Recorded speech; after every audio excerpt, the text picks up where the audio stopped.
नमस्कार मंडळी, श्री स्वामी समर्थ सर्वांना। बघा, माघ पौर्णिमेबद्दल आज थोडीशी माहिती तुमच्या बरोबर शेअर करणार आहे।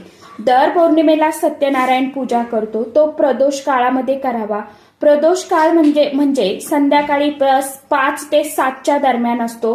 पौर्णिमा ही रविवारी 1 तारखेला पहाटे 5:53 चालू होते आणि सोमवारला म्हणजेच 2 फेब्रुवारीला पहाटे 3:39 पौर्णिमा तिथी जी आहे तर ती समाप्त होणार आहे। त्यामुळे श्री सत्यनारायण पूजा ही रविवार 1 तारखेला आपल्याला हा प्रदोष काळामध्ये करायचा आहे। पौर्णिमा उपवास रविवारी आपल्याला करायचा आहे। हिंदू धर्मानुसार उगवत्या सूर्याच्या वेळेत जी तिथी असते ना तर ती ग्राह्य धरले जाते। म्हणूनच आपल्याला आजच्या दिवशी भगवान सत्यनारायण देवाची पूजा मांडणी, जी काय आपण पूजा करतो महिन्याला, तर ती तुम्हाला सुरुवात करायची आहे आणि आजच्या दिवशीच तुम्हाला सत्यनारायण पूजा जी आहे तर ती घरामध्ये करायची आहे।